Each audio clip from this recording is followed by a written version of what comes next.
علی university کا ایک ذہین اور خوش مزاج لڑکا تھا۔ وہ ہمیشہ اپنے دوستوں کے ساتھ ہنستا کھیلتا رہتا تھا، مگر اس کی زندگی میں ایک تبدیلی اس وقت آئی جب اس نے پہلی بار عائشہ کو دیکھا۔ یہ یونیورسٹی کا پہلا ہفتہ تھا۔ علی روز صبح کلاس میں داخل ہوتا اور سامنے والی قطار میں بیٹھی ایک خاموش سی لڑکی کو دیکھا کرتا تھا۔ وہ زیادہ کسی سے بات نہیں کرتی تھی، کلاس ختم ہوتے ہی اپنی کتابیں سمیٹتی اور چلی جاتی۔ علی کو خود بھی سمجھ نہیں آتا تھا کہ آخر اس کی نظریں بار بار اسی لڑکی پر کیوں جا کر رک جاتی ہیں۔ کئی ہفتے گزر گئے، دونوں ایک دوسرے کو دیکھتے تھے مگر کبھی بات نہیں ہوئی۔ ایک دن پروفیسر نے کلاس کے لیے گروپ اسائنمنٹ دی۔ قسمت سے علی اور عائشہ ایک ہی گروپ میں آ گئے۔ یہی ان کی پہلی باقاعدہ ملاقات تھی۔ السلام علیکم، میں علی، عائشہ نے ہلکی سی مسکراہٹ کے ساتھ جواب دیا۔ وعلیکم السلام، میں عائشہ۔ شروع میں صرف اسائنمنٹ اور نوٹس کی باتیں ہوتی تھیں، پھر آہستہ آہستہ دونوں ایک دوسرے سے نوٹس شیئر کرنے لگے۔ کبھی لائبریری میں اکٹھے بیٹھتے، کبھی کینٹین میں چائے پیتے اور کبھی لان میں بیٹھ کر مستقبل کے خوابوں پر بات کرتے۔ وقت کے ساتھ ساتھ ان کی دوستی مضبوط ہوتی گئی۔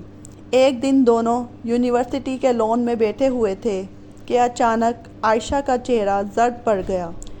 عائشہ، کیا ہوا؟ اس سے پہلے کہ وہ کچھ کہتی، اس کی آنکھوں کے سامنے اندھیرا چھا گیا اور وہ بے ہوش ہو کر زمین پر گر گئی۔ علی گھبرا گیا۔ وہ فوراً اسے یونیورسٹی کے ریسٹ روم میں لے گیا۔ کچھ دیر بعد جب عائشہ کو ہوش آیا تو علی کی آنکھوں میں فکر صاف نظر آ رہی تھی۔ تم ٹھیک ہو؟ تم اچانک بے ہوش ہو گئی تھی۔ میں تو گھبرا گیا تھا۔ عائشہ نے نظریں چرا لیں۔ پتہ نہیں، شاید کمزوری تھی۔ علی نے مزید سوال نہیں کیا، مگر اس دن کے بعد وہ عائشہ کا پہلے سے زیادہ خیال رکھنے لگا۔ چند ہفتوں بعد یونیورسٹی کی طرف سے ایک ٹرپ کا اعلان ہوا۔ پوری کلاس سمندر کے کنارے گھومنے گئی۔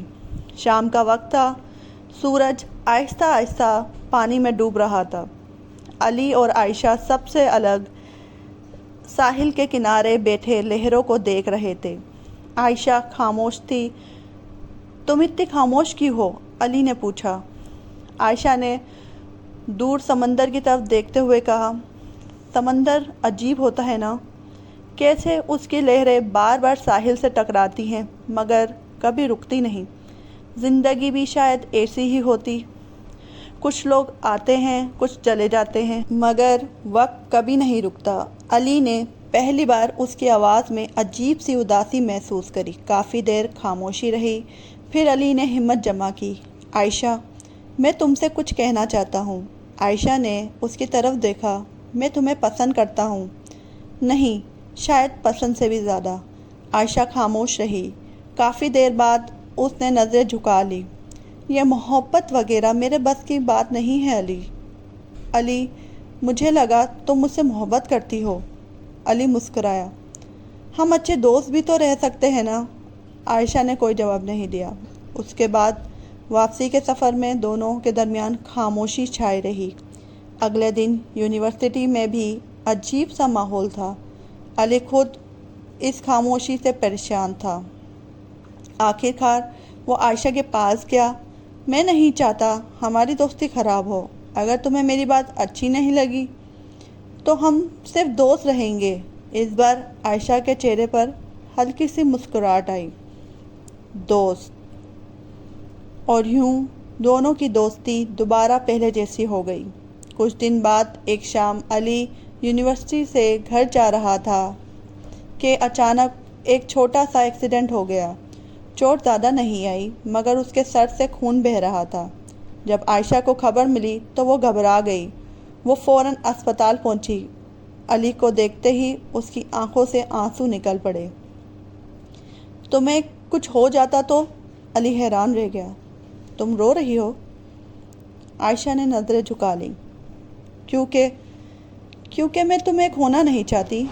علی خاموش ہو گیا۔ پھر عائشہ نے کانپتی ہوئی آواز میں کہا، میں بھی تم سے محبت کرتی ہوں علی۔ اس لمحے علی کی تو خوشی کی کوئی حد نہ رہی۔ اس دن کے بعد دونوں کی زندگی بہت خوبصورت ہو گئی۔ وہ روز بات کرتے، اکٹھے وقت گزارتے اور مستقبل کے خواب دیکھتے، مگر انہیں نہیں معلوم تھا کہ قسمت ان کے لیے ایک ایسا امتحان لکھ چکی ہے جو ان دونوں کی دنیا بدل دے گی۔ اور پھر ایک دن ٹو بی کنٹینیو۔ پارٹ 2 کے لیے کمنٹ میں پارٹ 2 لکھیں اور ہمارے چینل کو سبسکرائب کریں اور ویڈیو کو لائک کریں۔